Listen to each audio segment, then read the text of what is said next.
Game begin. Were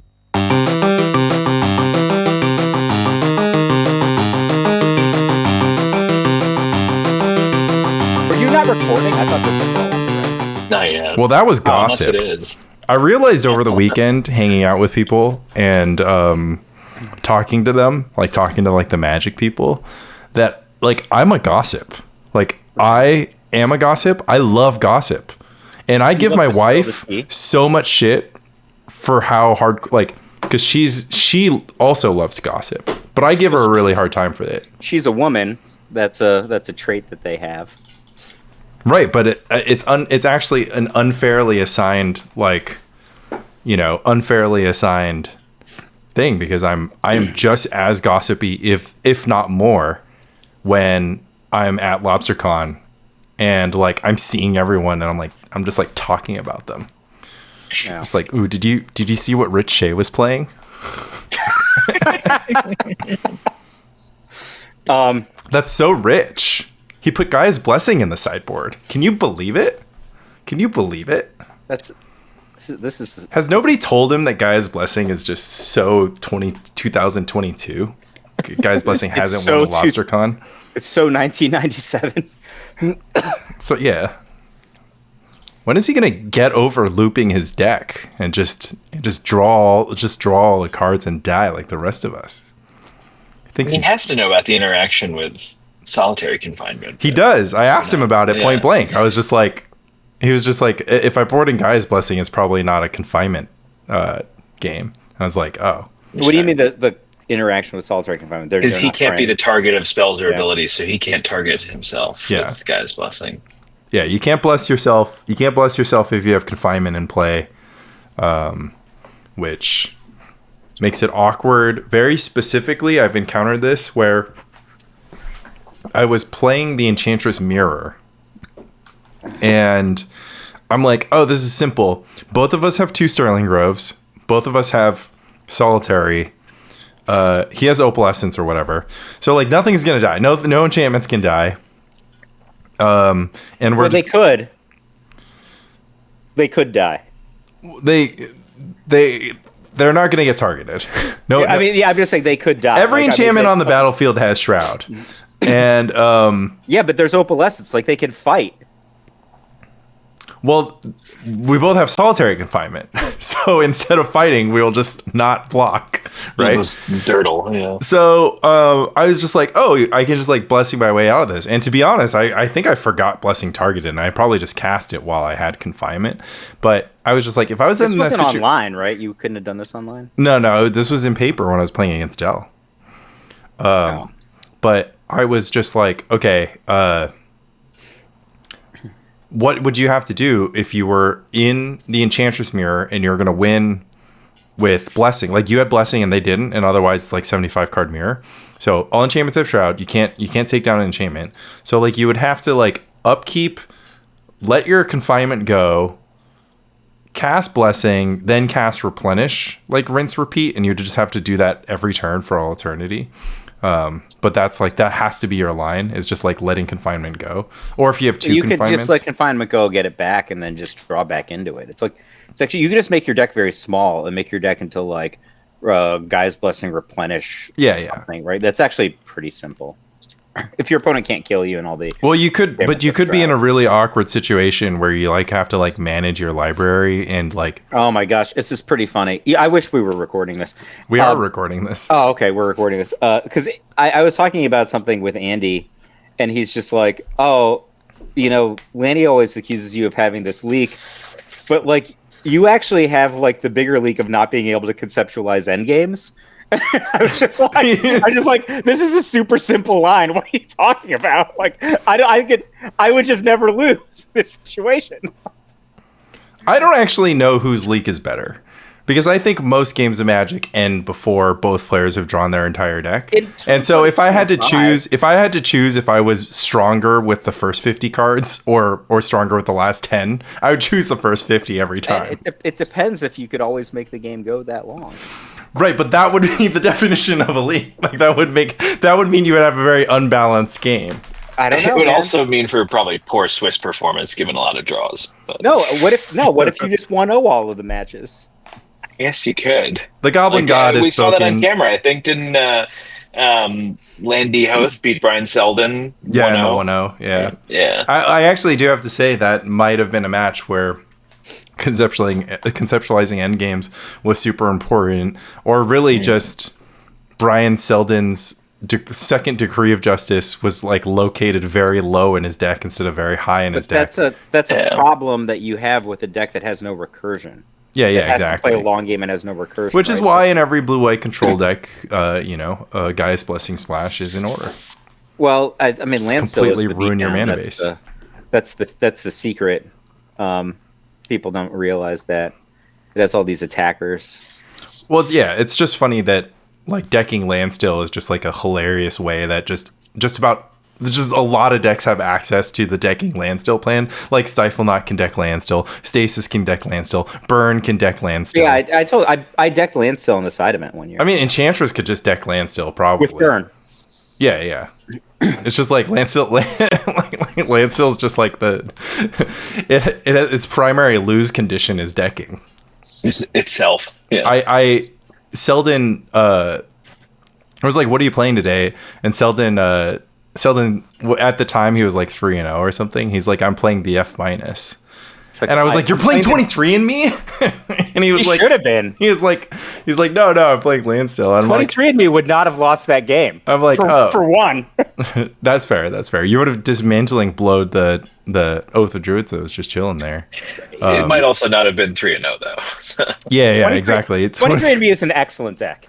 That's actually the thing that I've come to the conclusion of watching the Wisconsin guys play, and then Andy played it in the fake Grand Prix we had 2 weeks ago. It is truly an excellent deck. Are either of you familiar with the children's book Frindle? No. No. Is it one of those children's books that's like just basically porn, but with like children's book illustrations and they're like children's books that are made for adults to read to children because like every single thing is a double entendre? And Judging by the cover, I don't think so. Yeah, that was a weird thing to just throw out there. Maybe I'll just not think about the. There's this entire subgenre of children's books that every word is just like a double entendre, and it's just like ridiculous about like Farmer Bob is getting railed, and then there's like a picture of like him like pulling up like the fence or something. Like every single, it's like how many farmers can you fit in the box, and then like just building a barn or something. But it's just all double entendres. You've never seen these on social media. It's quite no, I haven't seen this. As like just a normal human being, I have not encountered. It is a subgenre of children's books. Okay, well,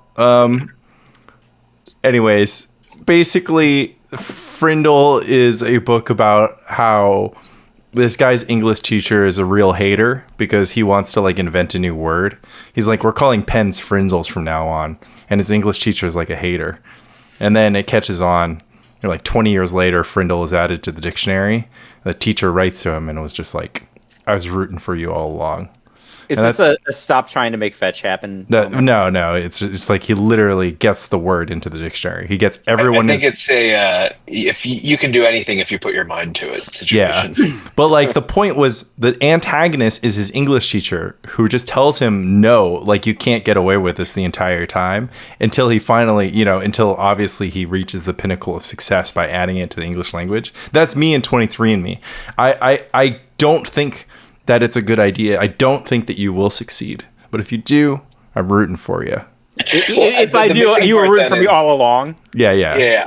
I've been rooting for you, and I will take the credit. Thank you very much. Well, yeah. I mean, there's no like. It takes some. You have to feed the fire, right? So like, my whole. I actually was over it, but then the Wisconsin guys started playing it, and then the thing is, if Landstill is a viable deck, it could be a viable deck. There's just straight blue-white control did well in Europe a few weeks ago. Like 23andMe is just like the more pure, more focused version of those decks. Like it's just so beautiful and elegant when you watch it play out. Like I just had it in my mind that this is how the games were going to go. Then I actually watched people play it. Sometimes I watched them play it not as well as I would have liked. Right? I mean, I think there were 2 Landstill in the top 16 in the North American Pre-Modern Championship, including one in the top 8. Like it is. Well, that was. Have you seen this deck, James? 23. Which one? No, nobody's seen I've it. heard about it. Nobody's seen it. It's very candid. No, right? like It is, you have to pay to see the deck.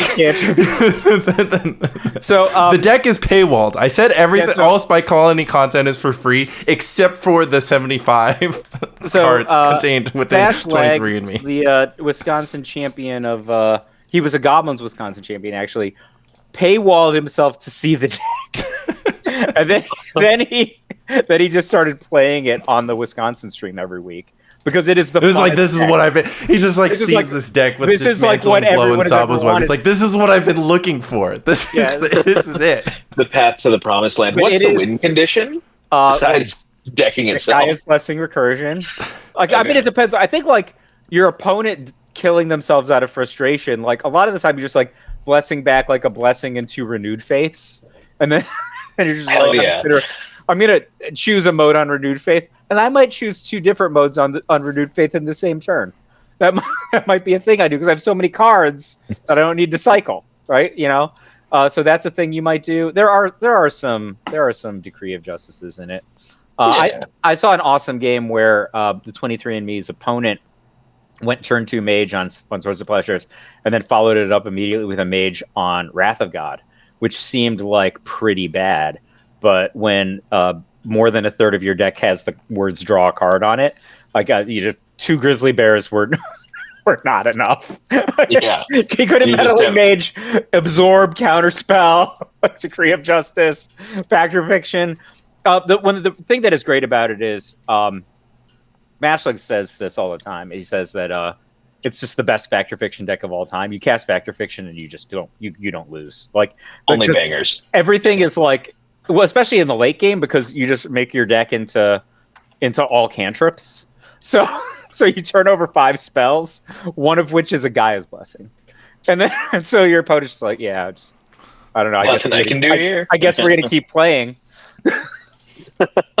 I guess while we're just riffing, one of my favorite things about the Landstill deck, quote unquote, that was played by Chicken Sauce himself, Mr. Joshua Kuchinksis, a New England local who is like 19 years old. He's like this year's. I was going to guy. say 15, but He's yeah, I the believe 19. Nathan Yeah. Stoyer of pre-modern. Yeah, he's like pre-modern's Nathan Stoyer.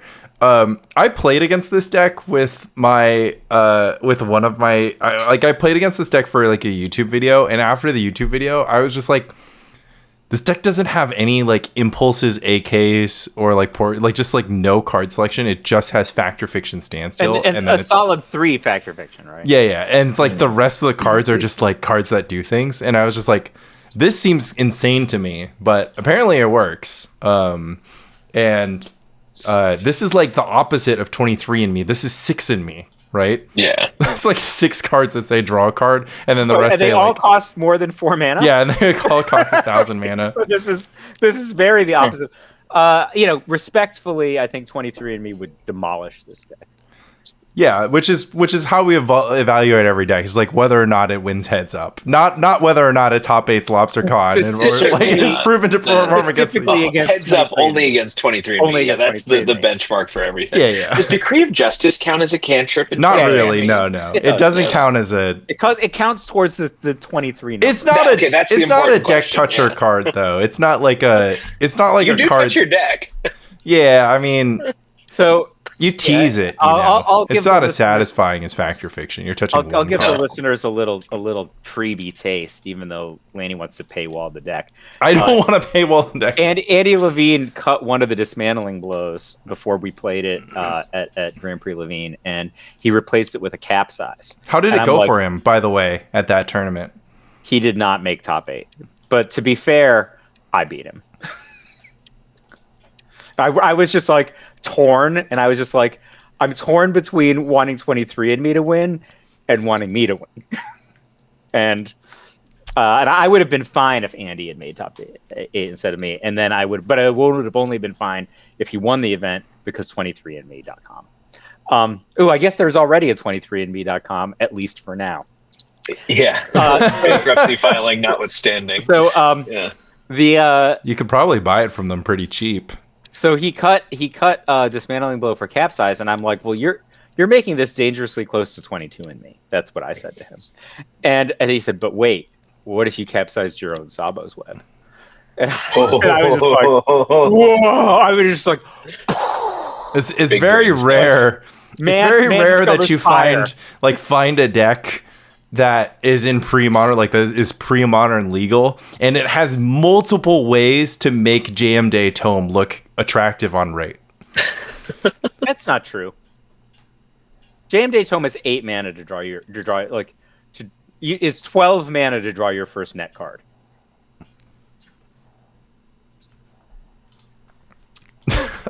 Okay. This is not. I mean, 12 mana to draw your first net card is well below. So do the math for me really quick on capsize targeting Sabo's web. I mean, that's only 8 mana. Yeah, No, it's 10. It's 10. If you're saying net cards, it's 10. Okay, it's 10. It's still better.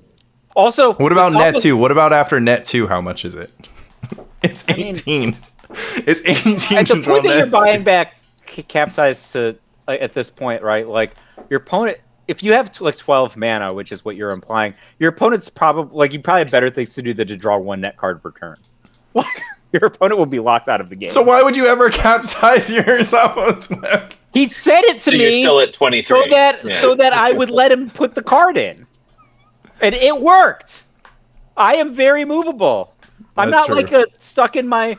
Andy ways kept like on you. offering after Lobstercon, Andy, like, because we were like on Sunday, we're like, oh, well, what do we want to do? It's like, oh, let's like meet up, let's like, we're about to leave town, we're gonna see these guys for the last time. It was like, let's meet up. And so we're like unloading from the car, we're about to hit this like food court and just hang out with basically whoever's around. And I was just like, I guess I should like bring a deck, just because we're all going to be there and people might have like decks on them and people might want to actually like play Magic instead of just chit chat or have a beer or whatever. And Andy was just like, oh, I've got 23 in me. And I was like, I don't really feel like playing Magic right now. It's been a long week. Lanny, have you ever even seen people play 23andMe like on the stream?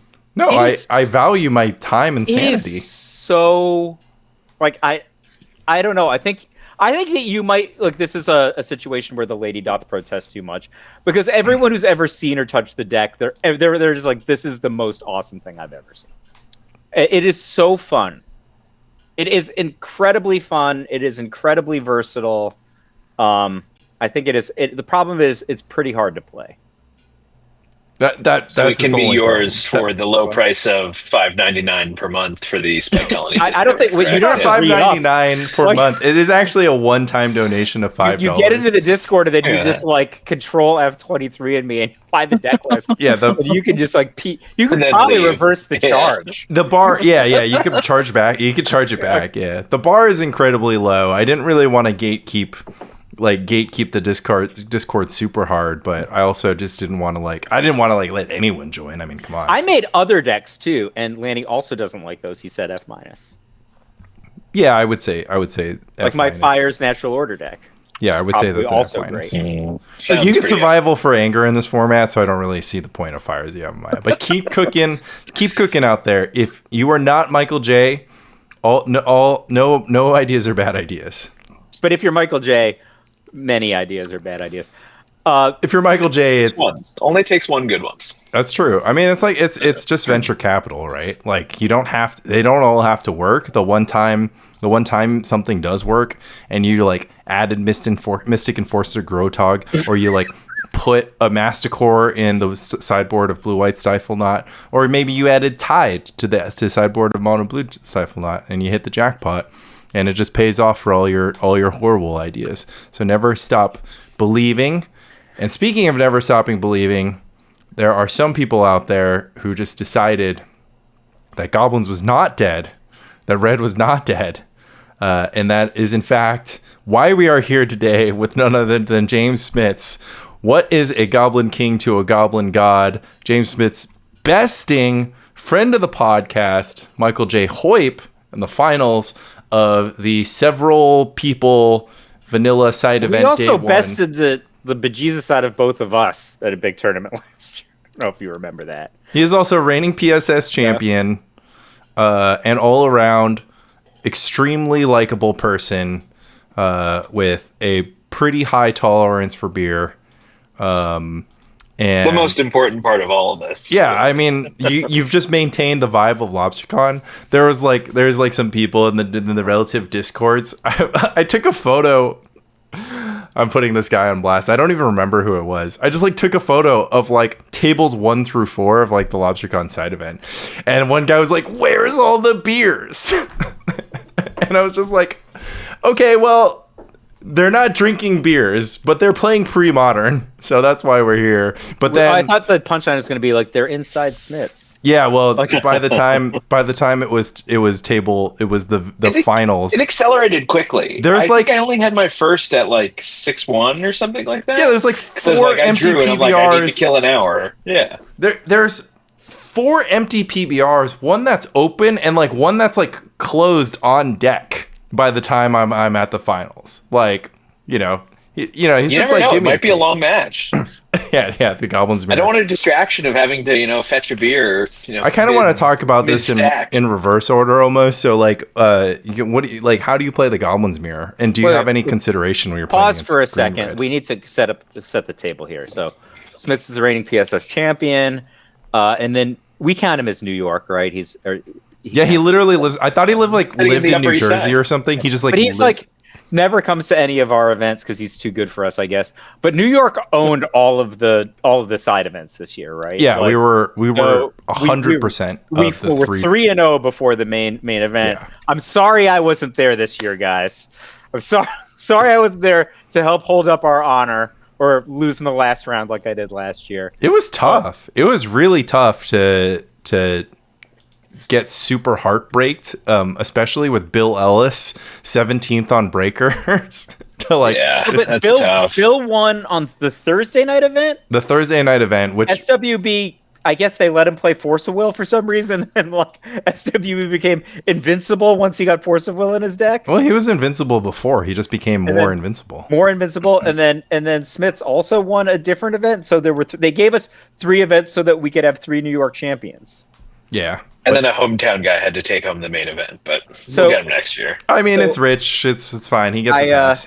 I played Goblins in the league this week because Lanny was like, "Oh, I need to borrow some cards for Lobstercon," and he borrowed like 2 cards from every deck. So just like I would like Sphere of Resistance, like 2 deranged hermits. 1 Gaia's Cradle, like Survival of the Fittest, like just like literally 1 card from every deck. Like a couple powder kegs. Yeah, some powder kegs. like it's just like a Benetton ad of I thought you had 12 copies of Survival of the Fittest and 7 Gaia's Cradles. I have 10 Gaia's Cradles, but they're like in the binder. I don't want to go. And what I'm going to do then put other ones in the binder when I get these ones back. So then I'm like, okay, I didn't say I was going to give them back. Well, I literally took apart text to give them to you. Anyway, this was actually just a heist.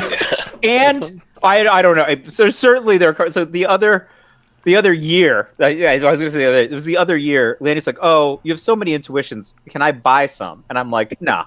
And then he's just like, "I'll give you I don't remember what number he said. I'll give you 110 per intuition." I'm like, "Yeah, don't worry about it. I don't want to sell my intuitions." And Lan comes up to me. He's just like, "You just gave him the intuitions." I'm like, no. I don't want to sell them. He's like, "No, he's just going to borrow those intuitions forever." Yeah, they're never coming back. For example, I'm like, I actually only own 4 Nimble Mongoose. So I don't have any Nimble Monkeys. I got extra Nimble Monkeys. I'm ready. I'm ready to return the Nimble Monkeys. So anyway, Goblins was like one of the few decks that I had together still. So I played that, and I went 1 and 2. But I look at your deck list, James, and it seems is black the way to go instead of green now. Like Bill Ellis made the finals of the league, losing to Landy Ho on Stompy. Which was amazing. But he also was on the Black Splash. So maybe I'm thinking, maybe it's not Goblins. Maybe it's me. Maybe Bill had Perish in his sideboard, and then he didn't lose. He lost to Mono Green Stompy. Well, he kept the Perish hand. But like Land's play was like first turn Curian, like Bill's like land, and then like land goes Vine Dryad EOT, and he has like 3 Rancors and a Bounty of the Hunt. So Bill was literally dead, right? Like just 1,000 damage. Like Bill had to top deck black on this one turn, and Land just, I mean, he could just discard his hand to deal 1,000. Like, you know, he's like giant growth and all that. Like the game just didn't go long enough for Bill to develop. If Bill had eventually drawn into the black mana, the third mana, I don't know how much land that he had in play, he probably would have been able to cast the Parish quite successfully. Because I think like Land had like a forest or something. You know, his deck doesn't have very much land. Anyway, I went 1-2 with Goblins, although my one win was against Oath Ponza. Go figure. Which version of Goblins were you on? With the green? Like the most boring green-red. Probably still Jared Doucette's PSS Goblins. Same like Tranquil Domain in the sideboard. 18 months ago. That was actually one of the things that made me pick this deck, other than the fact that it was still together, was I figured Enchantress-type decks would be on the rise as a result of Rich's win at Lobstercon. So I'm like, oh, this deck has Tranquil Domain. But not everybody has 4 Sarah Sanctum, just, you know, sitting in the binder. I do. So, speaking of which, I need to borrow Sarah Sanctum. Yeah, exactly. I think I might have more than 4. You also have Enchantress's Presence and I Wild Growths, please. I can't make 2 Enchantress decks, so Lanny has actually sent me a text the other day. He's just like, make the Naya Enchantress deck into the green-white Enchantress deck. Here's a list, copy paste. Because it was the Naya version, because that's what Lanny wanted to play last time. But anyway, I lost to 6 Engineered Plagues in 2 sideboarding games. Like I won a game 1. They had a lot of Engineered Plagues, and were able to defeat it. I didn't see a single Engineered Plague all day. Which is Goblins probably gains a lot of equity in rooms where you see no Engineered. It is a black that was card. part of the calculus. Like even besides like mono red, black, green splash, whatever you're going, part of the reasoning was, I don't think people care about red anymore. I think because they've given up on burn, they don't want to dedicate the slots just for goblins, even though it's still going to be in an open tournament, call it 5 to 10% of the field. Like, well, I don't think I'm going to see an Engineered Plague. If I do, I've got 3 Jolnir's Crusade. I have an opportunity. Oh, beautiful. I also have Cabal Therapy, which to me feels like a much better, it's a proactive card versus a reactive card. And Naturalized to me is a very reactive card. And, you know, Smother is a reactive card, and I was playing 2. Maybe one of those should be a Terminate, especially because Masticore, but I brought 2 Smother and didn't have any Terminate. But the black just felt much more like I was on my front foot versus just trying to contain a situation. Isn't Terminate mostly better? Like, unless your opponent... I mean, I did also lose to a deck that their last turn was 2 Silver Knights and 3 Solitari Priests. So in that situation, you'd rather have a Smother, I guess. I think it's maybe 1-1 because you also then have to have the mana, and you know, Goblins is a funny mana deck, especially it's very red intensive.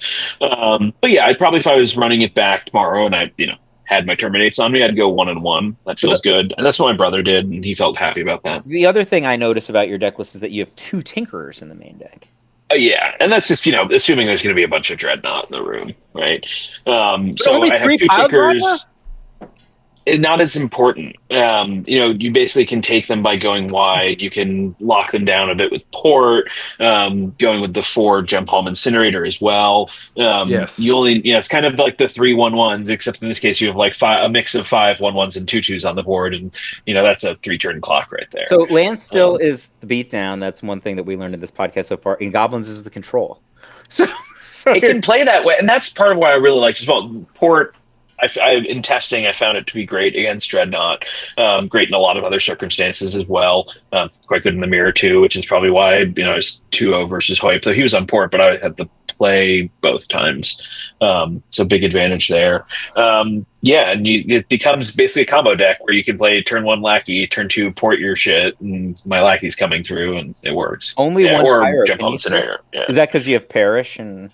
Yeah, exactly. And Pyrokinesis is really in the burn Goblins matchup. When already in the Goblins mirror, I have my 2 Smother main, so I have advantage there. They have 2 dead cards with Naturalize. I was begging Hoyp to add the 4th Pyrokinesis to his sideboard, and he wouldn't do it. Does he play 3? He plays 3. I was begging him. I was like, please. He wanted to play 2 Pyrokinesis and 1 Death Spark, and I was like, first of all, it's 4 pyrokinesis and 0 death. Like, I was like, I would consider the first death spark after I put all 4 pyrokinesis. Why would you want Death Spark? I mean, you don't even like Lava Dart, which is an outstanding card. Death Spark is like so Death far Spark, down the list. Death Spark has a mana much higher ceiling than Lava Dart. Thank you very much. Yeah, but Lava Dart's floor is like Lava Dart's floor is the top of the skyscraper. So you're like, that's just like objectively untrue. It's only in your deck. Like Lightning Bolt's floor is the top of the like Lightning Bolt and Fire Blast. The floor is the top of the skyscraper. We're comparing to cards like Lightning Bolt, Fire Blast, Grim Lavamancer, in the matchups that you Earthquake. Have These are the cards that you can put in your deck. Okay, first of all, like, in the matchups that you have Lava Dart in your deck, 10. It's better than all of those cards. You would rather have a Lava Dart in your opening hand than a Fire Blast in the mirror. All right, well, I'm going to get that printed close. on T-shirts. Especially Lava Dart is better than important. Lightning Bolt. Yeah. I couldn't tell if it was so. I had mentioned Death Spark on Friday, and it was really hot on it Saturday. But by that point, we'd started drinking pina coladas, so you just switched it's a fine line between the pina coladas and the actual tech. I'm not sure. Death Spark was in the original Sly deck, but we didn't have access to a lot of these other cards back then. Like the big beater in the original Sly deck was Dragon Whelp. So does the trick? Different world. Yeah. All right. Well, I guess let's rattle this off really quick. For James Smith's championship-winning deck, the Goblin God, 4 Gem Palm, 4 Lackey, 4 Matron, 3 Pile Driver, as we highlighted, 4 Ringleader, 1 Sharpshooter, 2 Tinkerer, 4 War Chief, 4 Moggs, 3 Siege Gang Commander, 1 Skirk Prospector, 2 Smother, 4 Bloodstained Mire, 2 City of Brass, which is a lot of City of Brass, but you have to have them, 8 Mountain, 4 Rishtden Port, 1 Shadow Blood Ridge, again, have to have it, 4 Sulphurous Springs, and 1 Swamp. That's 24 lands in total. The sideboard, 3 Cabal Therapy, 3 Draw Needs Crusade, 1 Goblin Bombardment. Shout out to Ian Adams, 3 Parish. And my brother. And Smits, who didn't win the Massachusetts Quarterly, just saying, but still a great guy. Hashtag WotC staff. 3 Parish, 1 Pyroblast, 1 Pyrokinesis, 1 Red Elemental Blast, and 2 Tormod's Crypt. So definitely some choices in there, but still basically feels like goblins and plays like goblins. I think like the only thing that like I think Cabal Therapy is, if we're going to talk about cards that are interesting, I think Cabal Therapy is like the most like like it's the most interesting because the exciting part is that it's 1 mana and you have plenty of junk laying around to flash it back. And then I guess the sort of like weird part of it is just like, when are you supposed to cast it? And totally, like, are you going to like miss, and then are they going to like top deck the thing and then like whatever? But obviously, thanks to the flashback side, if there's somehow like, you know, they have Opalescence in their hand and you're trying to stop them from top decking Wave or one or the other, you can always just flashback and take out part of the thing that you're scared of. Like you therapy Dreadnought, they're holding 4 Vision Charms and you're like, okay, well, I guess I'm gonna flash it back. Yeah, and what I like about it is that it's not just a point solution. It's not there for one matchup. It's something that becomes broadly applicable across a range of sideboarding decisions. Which, do you like it for against... me, gave the deck some more versatility. Do you ever consider it against decks that like have like artifacts and enchantments that you can't remove? Like if you're worried about an Engineered Plague or an Oath of Druids? He has Crown's Crusade. Such a great straight up answer to Engineered Plague. Yeah, but you have to have it. So in the interim, it can be quite helpful. But yeah, I think in those circumstances, you know, against Terrageddon, it's like, how do I keep them off the turn 1 Sylvan? Because it's also, you know, the you therapy Sylvan on how one? to execute it. Yeah, well, like I did against Terrageddon a couple times. Worked exceptionally well. Because it's also about how do I turn this card into gaining 2 to 4 extra turns that I need to get in lethal. And the Sylvan's going to find them that answer, right? If I know that they don't, like if I've already Cabal Therapied them for swords, right? Not seeing that, can easily go for the Sylvan that's in their hand because that's going to help them find the swords that they need. You Yeah, so I think that it's quite an effective card that just extends the game to the point where you have like that quote inevitability. Right? But would you Cabal Therapy a Miri's Guile? Probably not. I read that we should ban Mary's Guile now. Oh yeah. I read that Win Mary's the Guile tournament, it's gone. $17 card for you. Yeah. I mean, So, yeah, keeps free modern cheaper. I don't know if this goes against my normalizing new borders, but I don't know how many Draw News Crusades I own, but I'm sure it's not 3. When I went to go look on Cool Stuff, and Plane Shift ones are out of stock, but I could get Dominaria remastered for 29 cents. Well, I'm hovering over it now and realizing it's been reprinted as an uncommon. So Yeah, I can get it for 29 cents, but like my whole new thing is normalizing new borders. So I'm an old border guy. yeah, I mean, look, man, I have more nostalgia than Mike's gone woke is the main thing. I've gone, it's the woke Mike arc. But I mean, as much as this is the woke Mike arc, I still want the good ones. He's just like, one that he's so inclusive. Oh man, you were such an inclusive guy, and then now you're just like, actually, I could have secretly, both. I think the retro ones are better. I mean, it's pretty inclusive to play goblins, right? Yeah. Tier 3 deck, I don't know.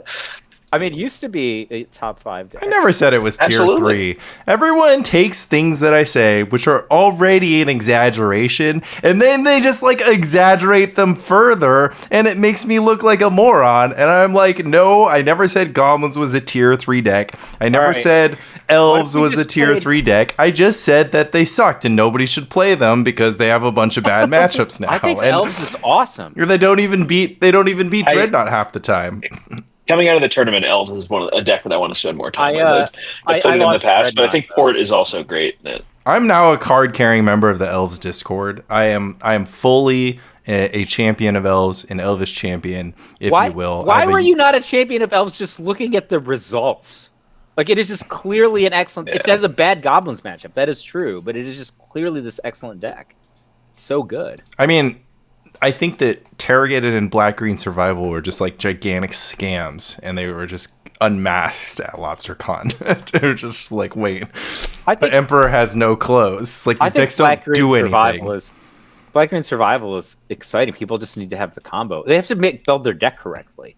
Like, I told you, it is the worst Tempting Worm deck in the format, and you just listen to Phil a bunch of numbers. He's just siding Tempting Worms in all the time. It's just horrible in this deck. BK goes 0-4 in 4 straight games against Dreadnought to start off his like LobsterCon with Black-Green Survival, and I'm just like, it's one of the best decks against Dreadnought after sideboarding. I think this might not be a good matchup. I think it just might not be a good matchup.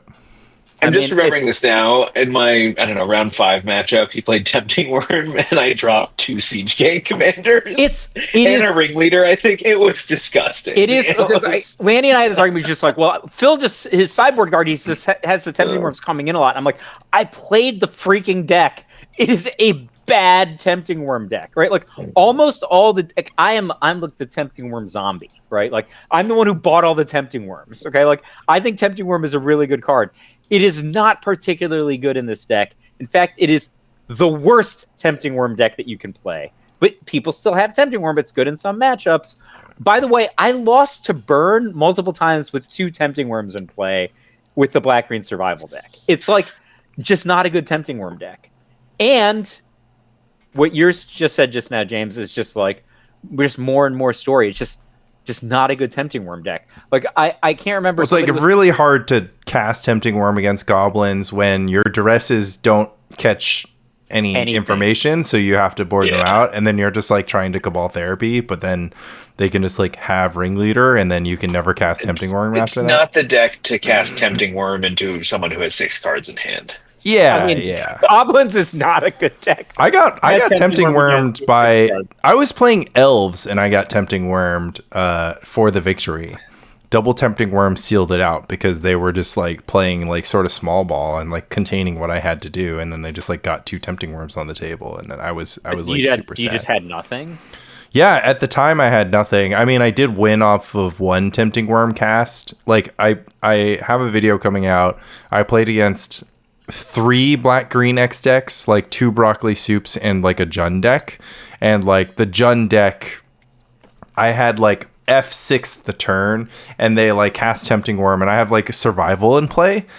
But I had like no mana. But the tempting worm like allowed me to put a bunch of mana into play, but I'd already F6, so it passed the turnaround before I could be like, oh wait, no, I have mana. Anyways, this is unnecessary. In the Swiss at Sunday last round of Swiss at Grand Prix Levine, I was playing elves and my opponent was playing Black Green Survival, and I mulliganed to I think 3 in game 1, and I'm like, and he's just like, probably thinks he's gonna win, and I'm like, well, I know you're playing Black Green Survival, and he's just like. And he's like, what does that mean? I'm like, I don't think I can lose. And he's like, what are you talking about? I'm like, your deck has 1 Bone Shredder in game 1. Just like elf. And then I draw a survival. And then once I had the elf and the survival both in play, I killed him the next turn. Because his deck has 1 Bone Shredder. So I was just like, Wall of Blossoms is only going to hit you so far. And I play Kamal. So I think if you don't have Kamal, you can't do this. But I just generated 100 mana the next turn, and then I was somehow able to win once I had 100 mana. I don't know. I feel like you just outed yourself as a cheater again. Why? Because you just probably cheated. You probably pointed at your cards and said, I think this makes 100 mana, and your opponent probably nodded and was like, I guess I don't know any better, and then you Lanny, I had the card Survival of the Fittest. Then I used it to obtain Squee. Then I used it to obtain Anger. Then I used it to obtain Priest of Titania. Then I used it to obtain more Priests of Titania, and I use them in sequence. Right, but if you mull to 3, you can't get multiple Priests of Titania in play. You can only get 1 for every creature. I didn't do it on turn 3. Like that deck takes 1,000 turns to win in game 1. Oh, I had plenty of time to assemble my. Also, it's really hard to win on turn 3 with elves, even if you have Kamal. That is true. Right, so I probably won on turn 5-ish. Right, but then I had to beat Plague, but my deck has Naturalize. So, also I have I think I did the Genesis Lyrist thing. All right, James, tell us about your Lobstercon. It was good. I spent a bunch of time preparing for it, basically trying to figure out how I wasn't going to play Mono Blue Dreadnought. And then showed up Thursday night at the single elimination tournament, played Mono Blue Dreadnought, hated the experience, and was like, I even registered the deck for the vanilla. And I woke up the next morning, I'm like thinking in the shower, I'm like, I can't do this. I'm not doing this. And I know Goblins. I spent a lot of time playing it. My brother spent a lot of time thinking about it, especially the Black Splash recently. And he felt good about it. So I'm like, I'm just going to sleeve this thing up. Did you have to sleeve it, or did you have it ready to go with the list? I had it, but I needed to re-sleeve the deck. Okay. So I had to do that. So I deleted the submitted deck list from the night before. Good for you. Yeah, and this was after I went out with the Duress Crew guys after the single elimination guys. Maybe there's some Jameson involved. So I'd pirate-eyed my way through a Mono Blue Dreadnought list the night before, but woke up the next morning and decided to pull the ripcord and go Goblins. And it felt really good all day. Honestly, I can run through my matches if that's helpful. I saw one Oath deck in the first round, but it was a weird Oath variant, not mainstream. So kind of, worked my way through that. This was Oath Ball, Blistering Fire Cat. What is Oath Ball? It's Oath Ball, just Oath Ball Lightnings. Yeah. Yes. And then it has Burn as well on top of that. I mean, I love it, and that sounds like 17 damage to me. Yes, exactly. And that's what he did. They got a game off of me. I think it was a double Fire Blast and Red as I'd stabilized. And I'm like, well, that will do it. But Demonstrator and Mog Fanatic are really good against Ball Lightning and Blistering Fire Cat, turns out. So not if you get them for free out of your deck, though. I'm kind of into it. I don't think he played Blessing though, so it's he gets one of those a turn, and I just have to deal with it. And I have Goblin Matron in my deck, and this is totes to 17 because the Oath is -2 cards, right? It does nothing instead of the whole mantra of the red deck is all your cards have to do damage. It's -1 card.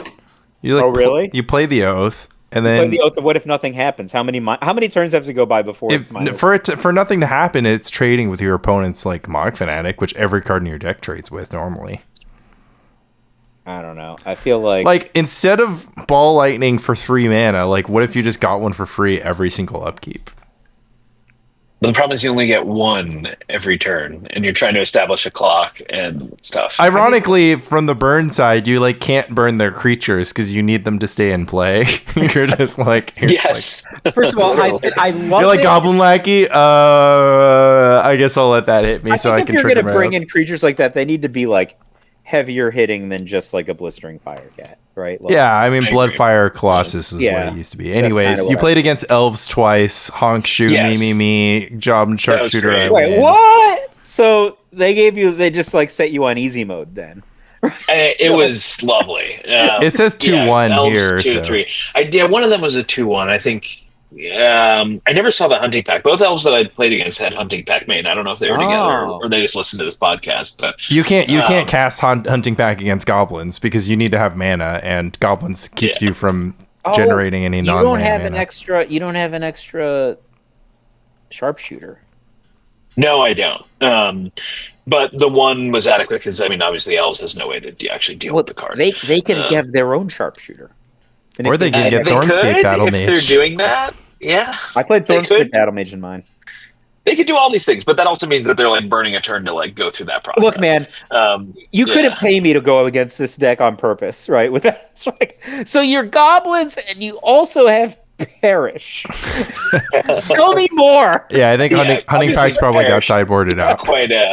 Quite helpful here. So elves was good. Then I played Hoyt for the first time. I was on the play, just kind of smashed him. Not only on the play, but then smother over naturalize. He has a better board for the mirror because he's more pyrokinesis, but Just not 4. So he's taking out the 2 dead cards in his deck and putting in pyrokinesis, right?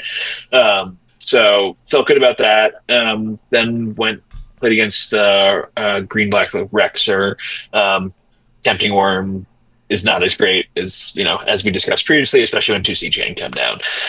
So that matchup felt good, and there's only so much they can do with like 2 Wall of Blossoms and a Wall of Roots. I can just go wider than that very quickly, especially if they can't really answer anything on the board. Because again, the 1 Bone Shredder main, it's just it's if they're going tit for tat, I'm very happy with that because I can just cover a lot more ground than them. It sounds like the black green deck could just solve all its problems if it just played Smother also. Well, the black green survival deck could be a different deck, right? Like you could just be like, well, what if we took out survival and we put Pernicious Deed in, and it was just also the 46% rock, right? It was just the one. Then they can't play their mana dorks and walls, right? Like, yeah, they can't play their anything. Yeah, but like all of these things which we're identifying as problems would just be solved by adding other problems, which is like your deck no longer.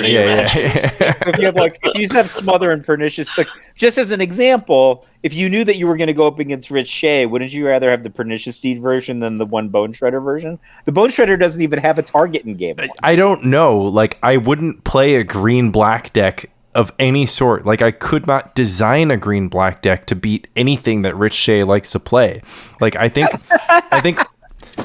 action item number 1 on Rich Shea's flowchart for building a deck is like, will this win 100% of the time against every black-green deck in existence? Even if you unbanned Necro and Vampiric Tutor and Yawgmoth's Will at the same time, it's like probably still yes. Probably not. That's a lot of unban. I think he could do it. I think I'm lifetime undefeated against Rich, so with black.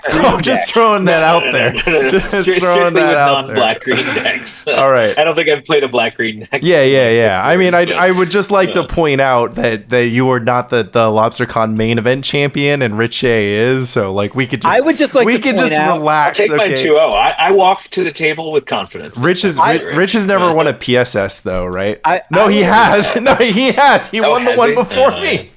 Okay, I would just like to point out that I would just kowtow to James's dominance if he came with the Rock, Lanny Rock, Classic Rock, Oath Rock, Survival, whatever kind of rock you want to bring against Rich Shea, and then defeated him. Yeah, it probably sounds like a scenario I won't find myself in. All right, so then you lost to Target in 4-color. Yeah, this was there was a really tight. So I won game 1 handily.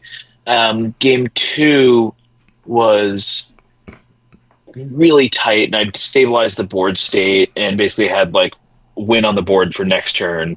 And there was like a blue elemental blast that came into play, and then just turned everything around, and kind of that was that. And then Getting game three, blue I think, was elemental just a blasted blowout. by that deck feels unfair. It's like, Yeah, I know, and that's, I mean, it's like the advantage of going four color with the deck. Obviously, the mana gets a bit more shaky, but it worked well for them. did they power closet you ever? Yes, once. Okay. Because I think he has two or three on the board. I looked at the list after. He's a good player. He actually ended up making top eight as well. I was supposed to play him in top eight, but then he scooped and went to dinner. I don't know. Yeah, it's like I'm hungry later. So I got my revenge, I guess. So at that point, I'm 5-1, and I was like, "Oh no," because this happened 2 years ago. I was 5-0 at Lobstercon, and then proceeded to end 5-3, and it was just like sad. So I'm like, "Oh no, this is going to happen again. I can't let this happen. Can't do it." Played Terragon, and in the next round, Dimitri, kind of long time like online player that I've known for a long time. He was just on green white. He was new. I mean, I think he'd played the deck previously, but hadn't been playing a lot. Someone just handed it to him that morning and picked it up and went for it. It was more of a nimble mongoose werebear-esque build, and I felt pretty good. Went wide, took it down 2-0. The first game was a lot tighter than the second game. And Tinkerer, I think, ate like a Mox Diamond really effectively in game one. I took them out game two. But that felt good. And at that point, great 6-1 ID, which got a little hairy because I was paired up with Sean, who ended up making top eight. He was mono blue Dreadnought. His breakers were shit. I think I was top of the 6-1 for breakers. Yeah, Those were tough, but I was in the drink line with you. Like, yeah. I'm in the drink line with you. I'm everybody's stats guy, even though I'm not particularly good at it. But I was like looking at the standings, and I'm just like looking at you guys, and I'm like, you guys aren't playing. And Sean pretty confidently says, I think I'm in with the draw because Hoyp is playing.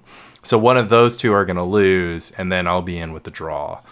And then Hoyp ended up drawing. And then Hoyp ends up unintentionally drawing, which ends up bubbling him out. And then double plot twist. The guy who had basically lost his mind on 8,000. Yeah, who did edible. The gummy, right? Yeah, who did the gummy and like several beers and several stopped breathing. What? Like went to the hospital. I think. Like it was you. You did it like whatever 30-minute episode that came out. I listened to it this week. Yeah. He was 602, made top 8, and then was like, I can't do this. He was like, I'm out. Oh my god. So he's out, and then so Sean, who drew into 9th place, manages was promoted. Yeah, he got like the Fran promotion. Yes, yeah. He got the. So it all worked out. It all worked out in the end. It was great because then I could start drinking PBRs, which is really what I wanted to do. Yeah. So I have some important questions for you. Oh, finish your story. Finish your term report, and then I have a lot of. And then top 8 got paired against the same Terragon that I'd lost to, but he scooped and went to dinner. So great, onwards we go. And then I played Mono Blue Stifle Knot in the semis. It's a matchup that I actually don't think is terrible, which is part of the reason why I was playing the Goblin stack. Am I favored? I don't think so. Game 1, I mulled to 4. But he had nothing, and I ended up taking that game. He just kind of did the cantrip thing, and his dreadnoughts were clearly in the bottom half of his deck and not the top half of his deck. BK and I commented that match. It was great. Yeah. And then game 2, honestly, something similar happened to him again. I had an early Cabal therapy on Dreadnought, whiffed, but I saw a Vision Charm and a Gush. I flashback Cabal therapy. He gushes in response. I take the Vision Charm. He has like lands in his hand. Lands and I don't know. He also drew 2 extra lands with the Gush. So exactly. That's probably part of his strategy. Maybe he had sided in Land's End. Yeah, and then I got to the point where I was at 5 1-1-2-1 1-1-2-2s and kind of just kept swinging and took it down. I had a misplay against where I had a Siege Gang and swung in with that, and he had a Mishra's Factory, and I dirtled around there. But by that point, I had it pretty locked as well. And then final rematch with Hoyp, and I'm on the play again because the higher seed. Game 1 didn't go so well for me. I lost that. I think he had a better goblins draw. I think he had a lackey that stuck. We both traded lackeys early, and then he had another lackey that I couldn't deal with soon enough. By that point, he'd kind of outraced me. Games 2 and 3, Port was really effective for me. I had a lackey that stuck both games, and that was kind of it. So you was able also to have take it Gem down. Palm advantage in this matchup, actually. Certainly, yeah, I have 4. Yeah. 4 versus 2 is like huge. So 4 Gem It's big. Palm, 2 Smother against 3 Pyrokinesis and 2 Gem Palm. So Yeah, and he's only getting those pyrokinesis out of the board as well. Exactly, yeah. what's your sideboard swaps for the mono blue matchup? Out Yeah, I have the 4 incinerator and something for I'm out a ringleader, an incinerator, a siege gang, a sharpshooter, and something else, probably like a prospector, in 3 Cabal Therapy, 1 Two Pyroblast, 1 Red Elemental Blast. Oh, I thought you would take out like incinerator just does nothing but cycle, right? Like Correct. four But it does deal with. Oh, so that's I took out the second incinerator. It does deal with Mishra's Factory, though. Okay, fair enough. Which is like Yeah. their main way. If you're going to do 3 1/1s, Mishra's Factory is the counterplane to that. And then Incinerator is a quasi uncounterable way to stop them stopping your 3 1/1s. Just Tinkerer kills. Tinker also Yes, kills it, yeah. very effective against Factory as well. Yeah. Okay, and then against mirror match, you bring in Take one out pyrokinesis? Tinker, and I bring in Pyrokinesis and Goblin Bombardment. Bombard. Oh, everybody becomes a Mog fanatic. Sweet. Do you bring in bombardment against burn? Everybody being a Mog Yes. fanatic is insane against burn. Yes, very Woo! good. Yeah. Yeah. This makes It me just wanna brings play another goblins, angle even though I went to 1 and 2. a couple of so it's like I played against Stasis the next day, which was we can talk about as well. But Goblin Bombardment becomes one of your Stasis win lines as well. So I find the Terrageddon match to be very challenging with goblins. I mean, I lost to a White Weenie deck at the league this week just because I was like I'm putting this in air quotes. Like I was winning, I was way ahead, but I hadn't put him away. Like it's like I know big hitters, right? I was just like, here's like 1/1s and 2/2s or whatever, Yeah. and he's just like Mother of Runes and 2/2s or whatever, and then all of a sudden he's just like Cataclysm, and then all of my winning is now reduced to like 1 Goblin Sharpshooter, which he proceeds to Swords to Plowshares. And so I feel like Terrageddon is the same way, except for they have far better creatures. Like you can Definitely. So Cataclysm, if they're playing it, is very effective because it narrows things down. And obviously, their Terror of War is going to be vastly superior to whatever one creature that you can. Especially when all the lands your go war to sheet, graveyard -2. Exactly right. Yeah. So it's like doubly effective there. So certainly, and day 2 main event, round 1, I played D-Tau, and he was on Terrageddon. And game 2, he had a Cataclysm that basically sealed the deal. So it's a very, very effective card in that matchup. White Weenie interesting because obviously they could have access to the Silver Knight as well. Mother Rune's going to make anything pro red. So First Strike's important there as well on the Silver Knight. It's an interesting matchup. But again, I'm not prepping for that for Lobstercon. Oh no, I mean it was like round 1 of a local, like in my case. Although I also lost to White Weenie like mono Silver Knight deck at the side event last year. I think there is just like a cohort of people who want to play Silver Knight in pre-modern, and those people punish the hell out of me. Yeah, there are the Flippy aficionados out there, right? I mean, Flippy was playing Flippy. There's a guy from Philly who I played last year who is also playing Flippy again this year. People out there like their Silver Knights. I don't blame them. It's a good card.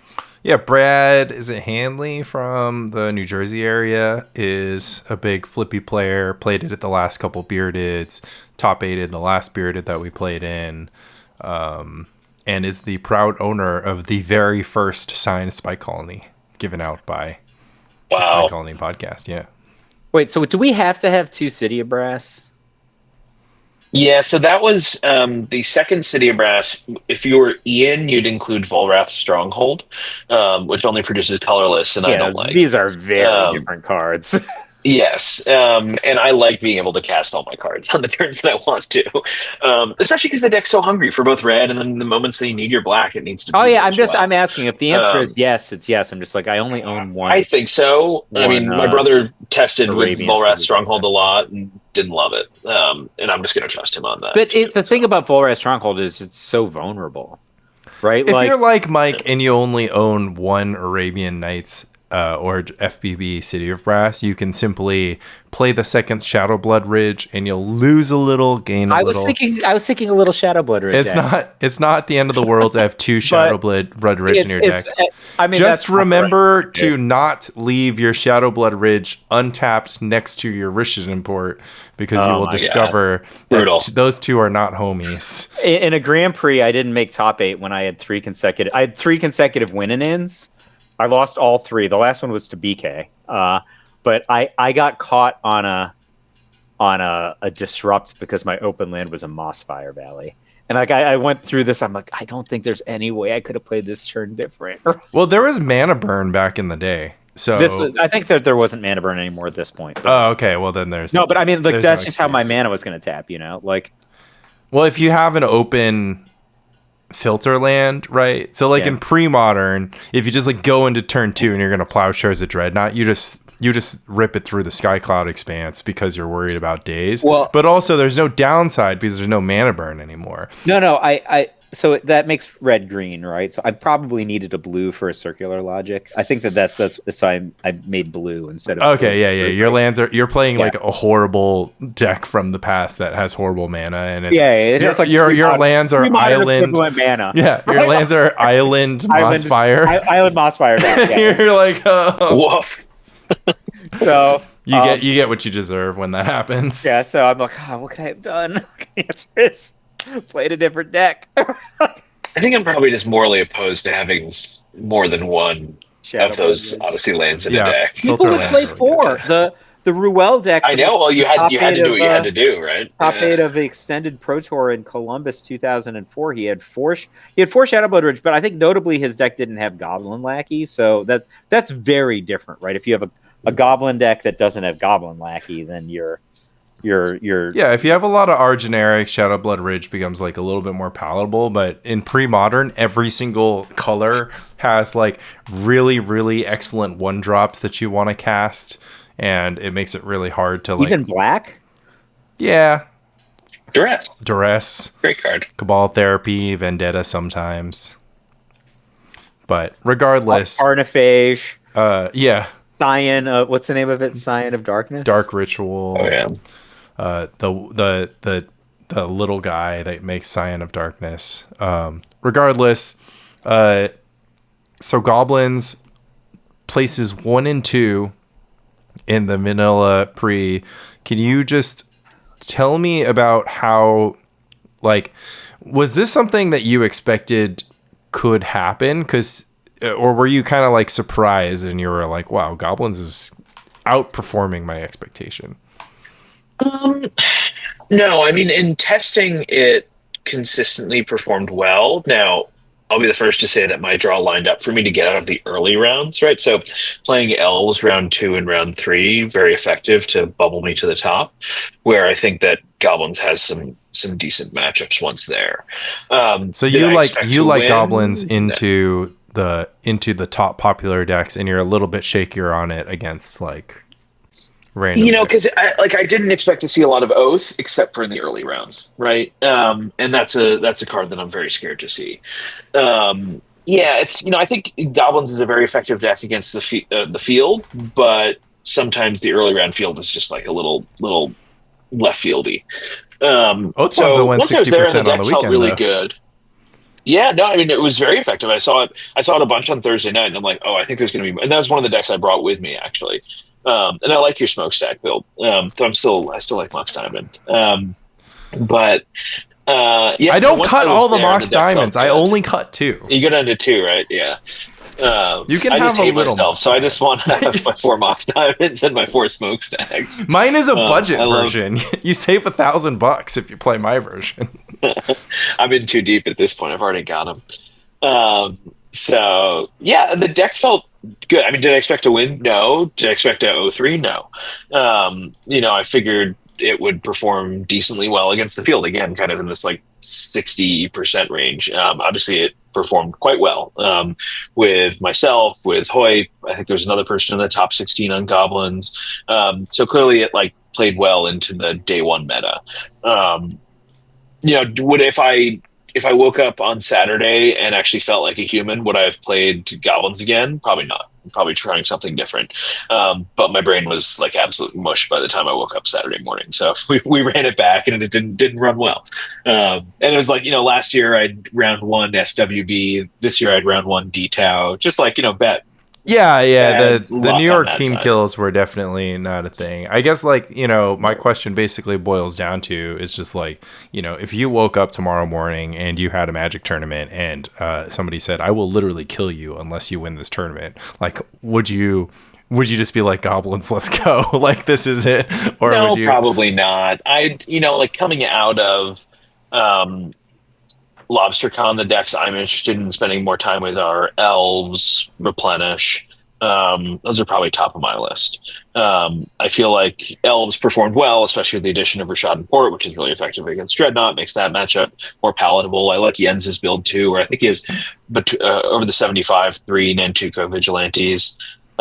So that's interesting to me. I think Replenish was underplayed. I think it's a mix of people don't have the cards and don't want to spend the time to get the skill. It's a deck I want to spend some more time with. I think Goblins is still a very effective deck, and against just a random assortment of decks, it's going to perform well. Not 100% of the time, but it's a good consistent deck. At this point, I'm probably a little tired of Goblins as well. I'm thinking about it a lot the past couple of weeks. Yeah. It's just like just time to hang him up now that you are the official Goblin God.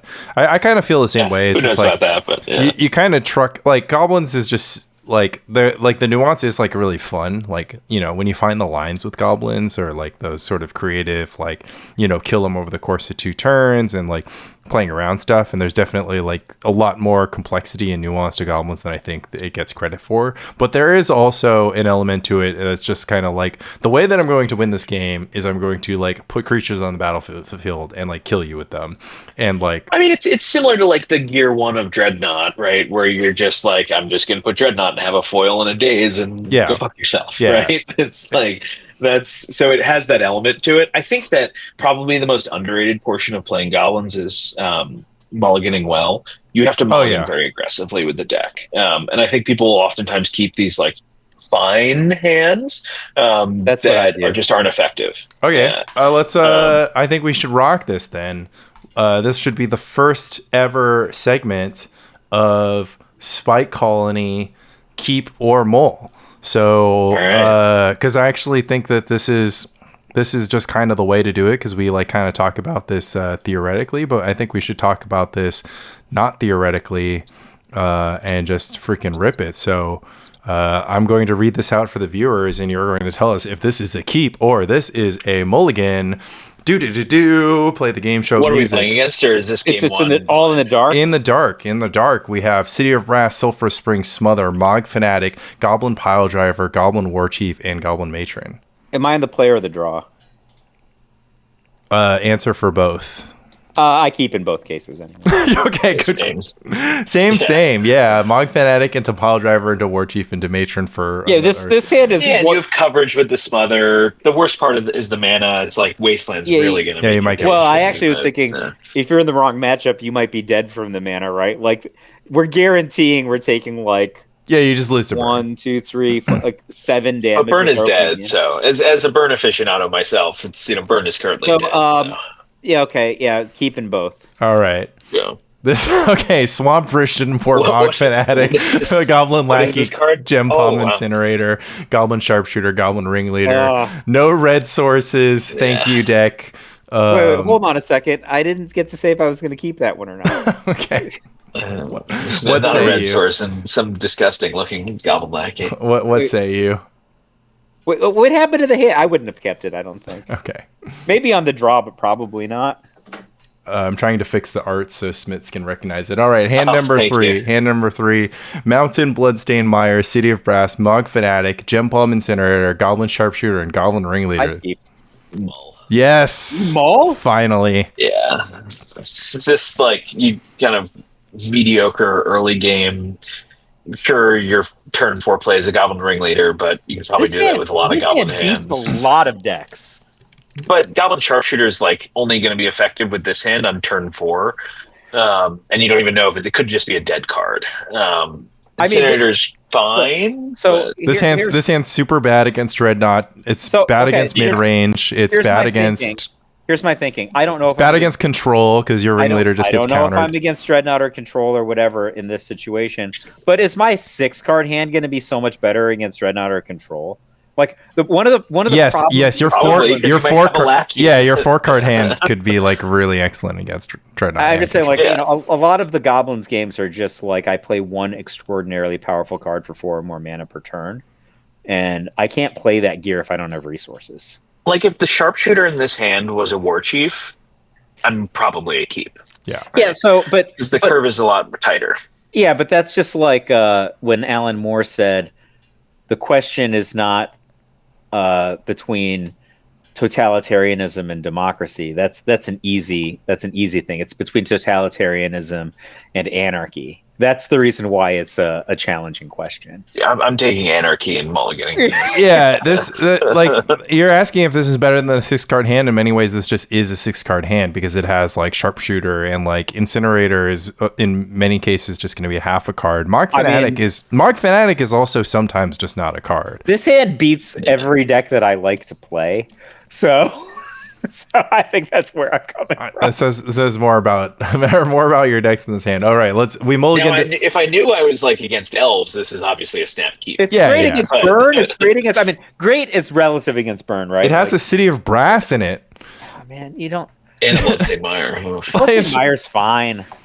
It is fine minus. All right, we mulled. It also has a Ringleader. We mulled to 6. Mike went down. Mike kept 7, so he doesn't even get to talk about this hand.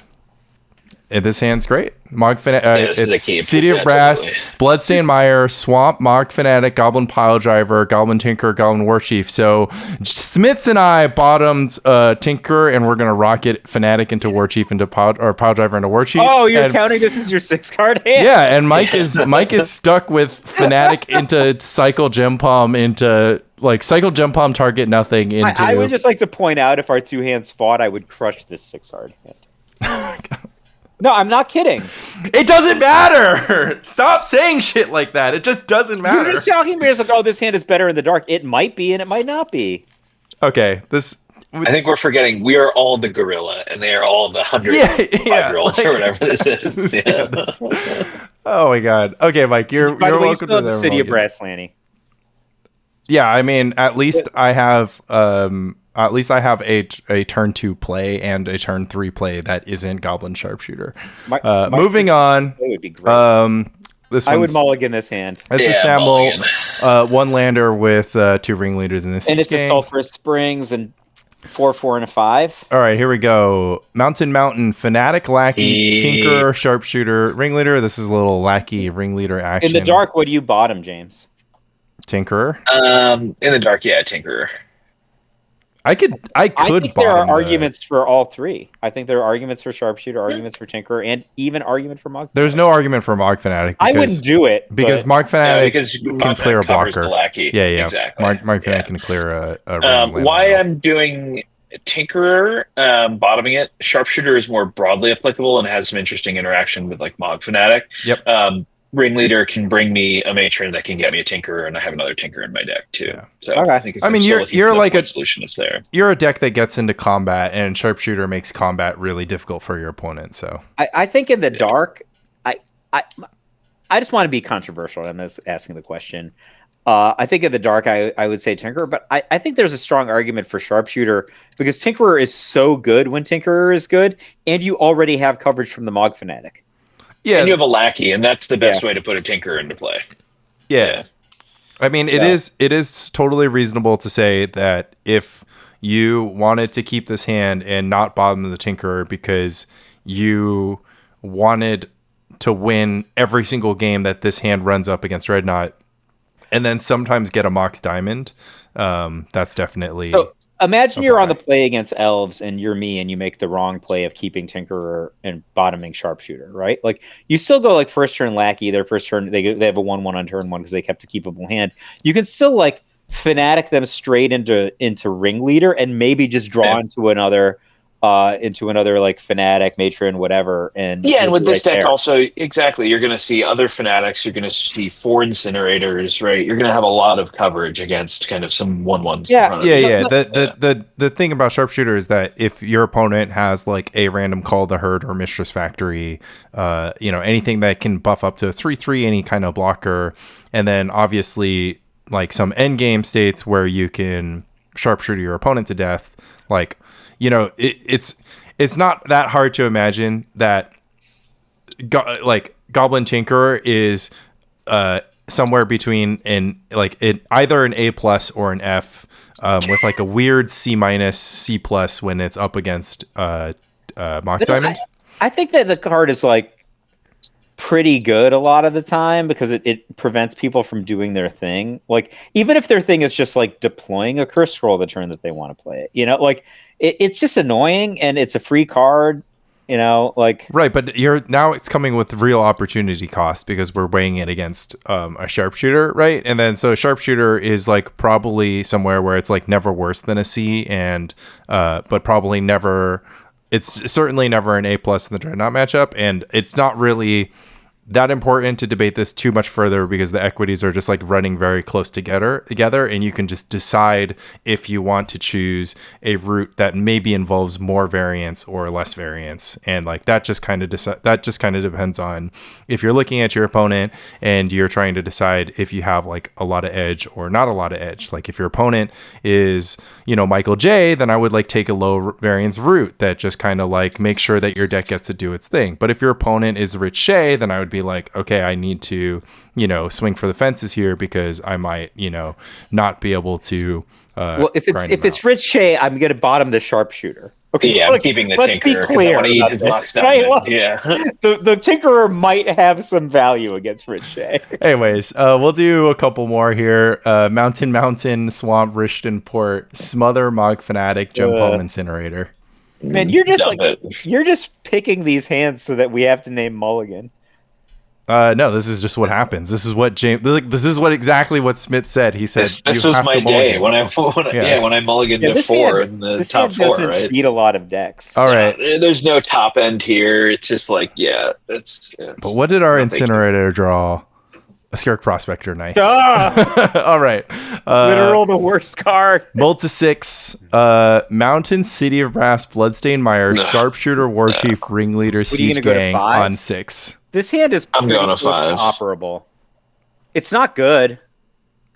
I think I would, if it were me, I think I'd bottom Sharpshooter and hope I draw a land. I might keep this on. The scenario that I'm worried about with this hand is that on turn 3 I play a Warchief and they just swords in, and I'm like, okay. But let's look at your 5-card hand. I'm just saying this is just getting progressively worse. I think that I will keep. Well, this wasn't worse than the 7, but I will. No. I would have mulliganed the 7 also, Lanny. Yeah. But I like the. But this I'd keep. I think I'm keeping this on the play and mulling it on the draw. Really? I think this hand's better on the draw. You might draw a land. You only need to draw 1 land in the next 4 turns. Like, because if you draw a bunch you'll get there. If you draw a bunch of not lands, then you're drawing goblins, so you'll be doing stuff before casting the Siege Gang anyways. And if you draw lands, you cast the Siege Gang. Like, this is like the best case scenario, right? You have 4 spells and you have 3 lands. You can cast most of the spells in your hand, so you're happy if you draw lands or spells because you can cast the spells or you can play the lands to cast the spells. But we're gonna go to 5 with Smits because he is the Goblin God. And we drew nice deck. Mountain, Sulphurous Springs. I mean, I guess we're going to 4. Mountain, Bloodstained Mire, Mogfanite, Siege Gang Commander. We're shipping that back. Really? Down to 4. I think I just keep this one and just throw 2 lands away. Smits mulled to 4 and 1. This is how he got there. We're mulling to 4. And here we go. I'm keeping this. Yeah. Oh, really? Mountain Mire, Springs, Port, Pile Driver, Siege Gang Commander. What are you gonna keep, like Mountain 2 ports and a pile driver? Something like that. Either Mountain, Port, Bloodstained Mire, Pile Driver. Definitely bottoming the Siege Gang. The question is between keeping 2 ports or just 1 port. I think you have to keep 2 ports because this hand sucks, and like The port's very effective. double yeah. port is a high ceiling. I'm happy keeping 2 ports. Yeah, because that's also going to get me to the point where I've drawn into more action. Yeah, as well. port is kind of a spell here. That's interesting. This discussion, I wasn't going to keep both ports, but this discussion does make it sound like when you're on these low resource hands, having port being able to like do something while you're either flooding out or screwing out like is pretty reasonable. All right. So we're gonna mull to 4. We're probably lost, but not necessarily, because sometimes your opponent's dreadnoughts are. Sometimes you win. Yeah. But that was I've been actually in mulligan so much that I mulled to 4 at least twice over the course of the day. I think How I much won is both of those Rishon on games. port? it's like $30. yeah, it's expensive. It's I gone have- up and down. I think it's not at its peak. Finkel has a set of mine, my Japanese. Yeah. ones. We all know the Japanese years. port story. But It's like $20. sounds like Finkel adheres to the Lanny Huang philosophy of permanently borrowing stuff from Michael J. I need those cards back, Lanny. I only have one set of a lot of these cards. I can give you the spheres back. You said you had 12 survival of the fittest. I feel like I should hang on to 4 survival of the fittest. I It's a pretty gave you those modern rivals staple. out of my elves deck. Okay, can I give you those survivals back? But can you bring the binder to the next time we see each other so that I can pull the binder doesn't leave my room. Okay, well, can I come over and pull the survivals from the binder then? I feel very, very used right now. I just want to play my elves deck. You can play your elves deck. I want to play my survival deck too. I'll proxy the survival. What is the tracking methodology for the cards that have gone from Mike to Lanny? I Is it don't just own any banter cards on the pod, or Like it's really easy. If the cards no, are you own a Shard Phoenix and then like a Psychotog, right? Yeah, I own exactly. I own a JSS Start Phoenix and a Player Reward Psychotog. If the card is in the Grotog deck, I own it. If the card is in like Burn or Goblins, I have it. Although I had to buy it. Like I can't find my Karplusan Force, and they're like $20 for Ice Age Karplusan Force, and I just lost them. I don't know where they are. That's something I'm super salty about. But yeah, I only own The Ice Age ones look so much better. I mean, I know, Woke Flores doesn't really care about this part of the discussion, but the Ice Age ones look so much better. the Ice Age ones are a winner. I mean, the 5th edition ones are at least kind of interesting. Are those the There's white interesting bordered colors. ones? Yeah. All the Yeah. other ones are white bordered with the exception of the new bordered ones. But the tracking method is actually quite simple. Like if I look at a card, Every card. yeah, like if I look at a card and I was like I was working on building like a replenish deck for myself. So I have gold bordered soul But you can lands. gold border like 90% of that deck, right? Yeah, and I actually have all of the enchantments with the exception of Parallax Wave. Like I just haven't gotten a play set of Parallax Waves. That's like the last thing, and then I could build Replenish on my own. But other than that, I don't actually have too much on loan, but yeah, the intuitions have been like in my position for like 2 years now. So Yeah, I mean, but I gave you like Gaia's Cradle and Survival of the Fittest and Sphere of Resistance. yeah, but that's just for the weekend. Like I don't need those like. I don't need those long term, right? I kind of want the cradle, but like I can just proxy the rest and then just like because the problem is gold bordered cradle. well, okay, It's like $100, but I have to kind of explain the situation a little further. Like people are like, oh, why are you completely bumming off Michael? Because this is a problem, right? So let's say there's a big tournament coming around. Shout out to the 2K Sacred Torch Showdown coming up on July 19th in New York City. There are 2 spots remaining. Be sure to go to mtgnyc.com to learn about the details and the sign up information. Again, that's 2 spots remaining. We can potentially expand the cap, but you got to sign up and show interest if you want to get into that tournament. So please sure to do that. So that tournament's coming up. The problem is if I go to Mike a week before the tournament and be like, hey, Mike, can I borrow 4 Survival of the Fittest and 4 Guys Cradle? Then Mike will just be like, sure, Lanny. And then he'll just play goblins. And then I won't win the tournament. So I have to borrow all these things like 5 months in advance so that he doesn't know what I'm going to play. Yeah, but now I can't play any decks. You can. You own 8 cradles and 12 Survival of the Fittest. I own 10 cradles. Okay, you own 10 cradles. Yeah, fact check. Yeah. Does that include the one that Lanny now owns, or? Well, yeah. I mean, I was counting that one, but I don't want to bust out the judge foils. Like those have never left the sleeve. You don't want those to curve. That would be a bummer. Yeah, the judge. Unless you're Yeds, and then you're just like strictly foil elves. He's just playing judge foils. Yeah, he's playing judge foils. Those are like Oh, $2,000. yeah. Jens' decks are always like fully blinged. Yeah, Jens plays old school. Like yeah. He's the and all foil of his cards, cradle is like if they don't come in foil, they'll have some Australian themed like custom altar. I would like just his like survivals are all like platypuses and then kangaroos. Jens is my brother because he won that one tournament with Rifter. Oh yeah, so he did. Yeah, that was like. It was a European Championship or a Dutch Championship, something like European that. Championship 2 years ago. Rifter is actually like one of the cheapest decks to foil. Rifter did well at the vanilla. I think it was 5-2-1. Cameron Rifter didn't win the monthly last month? Played. It did, same person, same 75 as that. Black Vice out of the board is actually quite interesting. Rifter aside, I think Black Vice out of the board is interesting. It took me so long the old Brian Selden. SWB to stop playing Black Vice in his sideboard, so he's going to hear this and be like, Smits says I should play Black Vice. And I'm like, no. I'm not saying anything. I just want to explore that further. It just felt interesting and good. I mean, it's good against... I'm trying to bring Burn back from the dead, so... Oh my God, I've tried. And I mean, like, I can't crack 50% at local tournaments with it right now. So I know, it's so brutal. Like, the trenches are not happy right now. It is not. Yeah. I mean, look at this. Andy Levine got me this for my meme Bourbon deck. Oh, wow. Yeah. This is really ugly, right? But I'm that's like is that the 7th edition art? It's I think it's beatdown foil.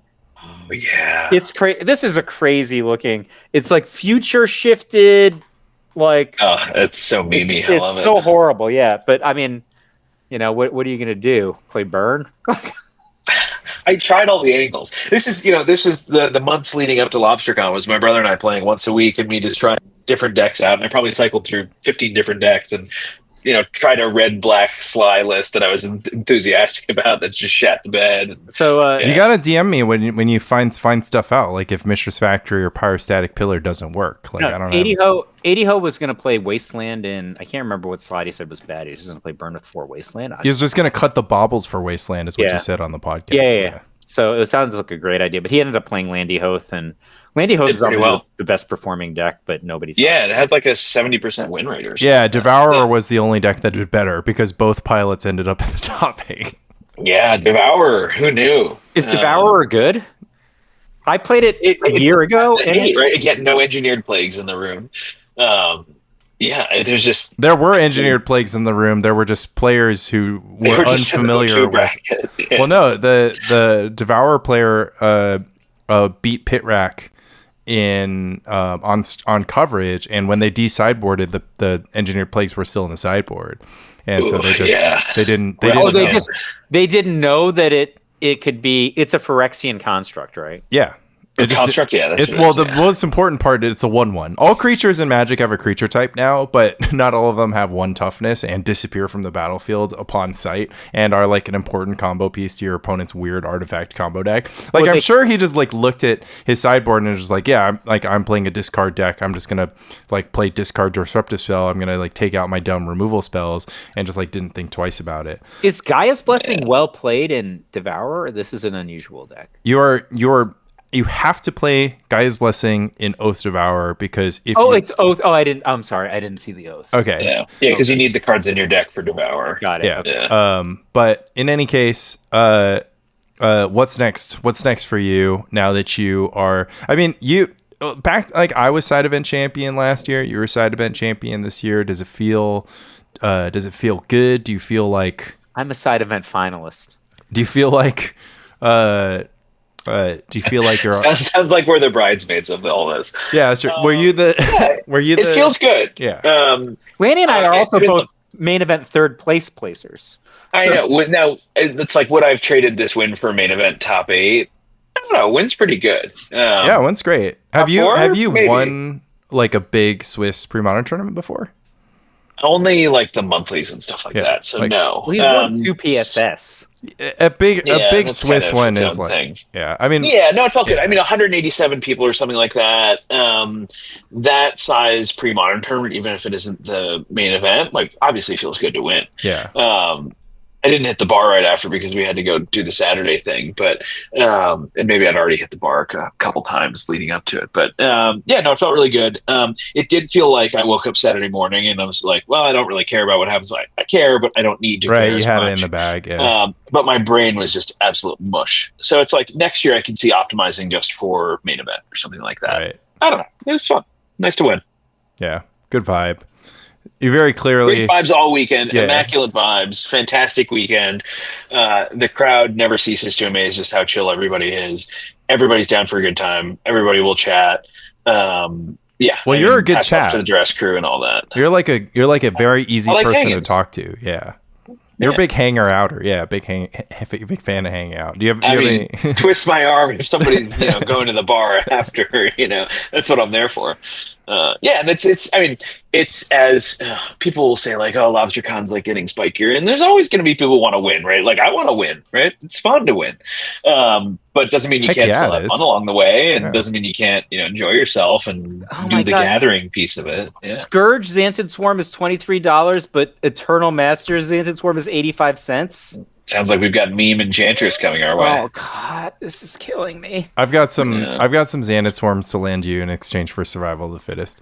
I actually have like 20 Xantid Swarms. I don't know why. I think but I have some Xantid 15-year-old James was into something. It's so much easier just to buy new cards than to look through. Scourge than to look through the Scourge other cards. Scourge Xanad swarms are $2. Everybody can relax. I'm Yeah, looking at I was it's- going to say, maybe it's just foils. Yeah, you probably were just looking at it. Oh, is it just foil? Oh yeah, you're right. It's just foil. TCG Okay, never mind. player will populate the foils. No, that's why I'm at like, wow, this is insane. $23 versus 85 cents. All right, James. Any shout outs to close things off? Anything? Yeah.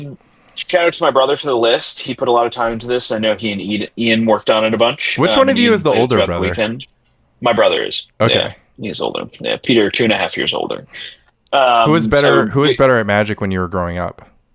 He didn't play as much. Like I went more of a competitive route, but I stopped playing when I was like 14. Okay. And my brother wasn't as interested in the competitive portion then. Today, I don't know who's the better player. Well, we'll find Crew, out. great event. Yeah, We'll find out. Exactly. Yeah. Shout out to Rest Crew, great event. Also New England Old School. DFB, Jared, great time as always. And shout out to my boy Jens as well. Yeah. Top 8 on Saturday. Maybe disappointed with the number of beers he had. He didn't have 27 like he did at the Old School day. Probably why he didn't win, but it was a Yeah, good that's day. true. He could only perform when he's just wasted. Makes sense. Correlation, causation. I don't know. I'm not here to define that. There's no such thing as correlation. There is only No. there is only plot armor. Yeah, in a land of correlation, plot armor is king. Yeah. So it was a fun time. Yeah, great event. Can't wait for next year. It's gonna be. Did Mike even better. Packer prepare with Rich? Yes. They had very similar decks. Right? Yeah. They prepared together and They had like 74, 75 or something like that. Well, They had but s- the they had- sideboards are quite different. yeah. Well, Oh, are they? Yeah. And then I think Dr. Bill was involved as well. He made top 8 on the vanilla. There's like that Enchantress cabal. Yeah. There's the Enchantress heads. All right. Well, I know you got to run and fulfill your duties as a non-magic person. So, appreciate you taking the time to be a hanger outer for us in the Spike Colony. We are so happy that you did New York proud and really showed your stuff out there. And like, I don't know, it's just kind of I know you're out there, you got nothing to prove, but you're just proving it every time you sleeve up the 75 Trying to. cardboard rectangles. So The next thing that I have to prove is that I actually live in Manhattan and then I can actually come to a New York meetup. Are you gonna So come? one of these Are you days. gonna come to Sacred Torch? every Thursday, he's I have a wedding out that 'cause of a weekend. wedding, Yeah. Every Thursday this Monday there's an event this Monday. it's in and then- Brooklyn though, so yeah. And then on Thursday, I don't mind coming to Brooklyn. That's easy. It's pretty Yeah, I need to accessible in just Brooklyn. get I better can at walk Discord, I think. Yeah. But yeah, no, I need to make it to more events to prove that I exist in New York. Oh, no. That's Whether- what's next for me. Next, Whether is or just not you're more here, we're hanging. claiming you for your vanilla win. Yeah, Which yeah. actually happy, means like happy to contribute. so that means New York has won the vanilla tournament 3 years running. Wow. Yeah, because D-Tal, Lanny, me. Yeah. Yeah, that's true, huh? That's actually pretty sweet. And there was no winner the previous year. It was only Swiss. It wasn't a top 8, yeah. Yeah, so That's awesome. so We're yeah. the side event champions. And then I would point out that Detail won, but I was the spiritual second place player, as well as the. You're the reason why D-Tow moved to New York and brought home That the is trophy true. for New York. So That is true. there you have it. Plot armor. So you need 4 Sarah Sanctum, huh? All right, I have that. No, I'm not gonna play it. I need 4 Sarah Sanctum. Well, I can't make 2 Enchantress decks. I can only make 1. And I don't think I can make 1 Enchantress deck because I already told somebody that they could borrow Replenish for Sacred Torch. No. So that's what I said. I've got replenishes. I've got those. I actually texted you because I knew that if you needed to build a set, like an Enchantress deck, you would have to take the enchantments out of your replenish deck. So I came through and I was like, hey, I'll lend you the enchantments, but then I just realized I don't have Parallax Wave, so I'll have to order my set and then. I'm planning to play elves anyway. I just put it out there, like, unless something radically. I like my build of elves. All right, then deck I'll is definitely order those Parallax Waves then, because it sounds like I'm playing Replenish for this thing. So tcgplayer.com. Okay, that's very good.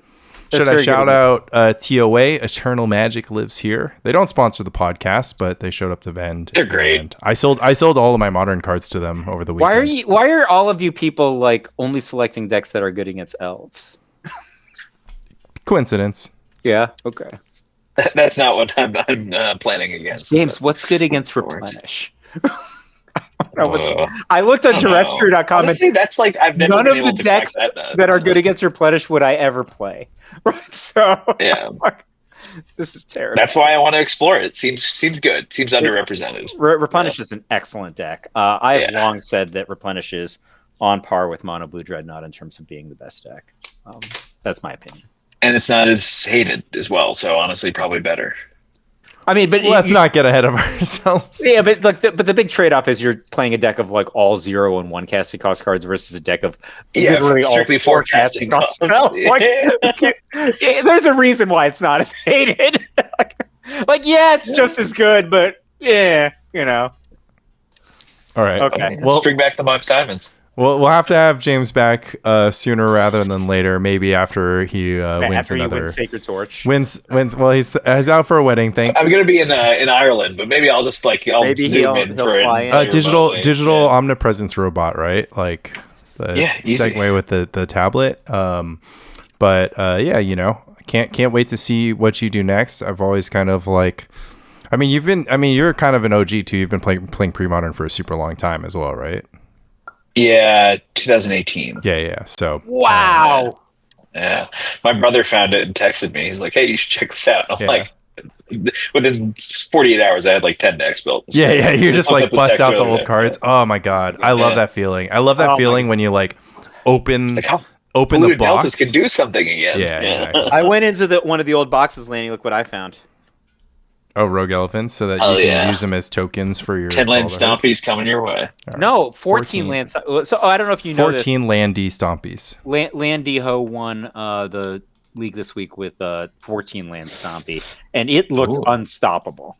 Like he Love that. he ran over all these good decks. So he ran over Enchantress and he ran over Goblins, and he ran over Groatog, including sideboarding into the Oath package. So he had like 3 real opponents with 3 real decks, And he showed them the front half of his hand, and he showed them the back half of his hand. Deck is real. Yeah, so Rancor is still one of my favorite cards. So. yeah, so I think Winter Orb kind of sucks though, but I don't know. I've always never enjoyed Winter Orb in this format. Just like you feel a pain just as much as your opponent. Yeah. Yeah, so I mean, no, you have like Kyrians and Llanowar Elves, but it still seems like it kind of sucks to me. Yeah, lots of Mox Diamonds, Llanowar Elves, Birds of Paradise. Well, he's also a Treetop Village deck, which is what this is like. Treetop Village, Winter Orb, you know. Anyway, we'll let James go. All right. Love Spike Colony. Thanks, guys. Bye. Yeah. What's a Goblin King to a Goblin God? All right, What's guys. a Have a good Goblin night. God Thanks for to a having me Goblin on. non-believer? Oh! He defeated you with the power of atheism. Gotcha. All right. Take care, James. All right, guys. Catch you later. See you.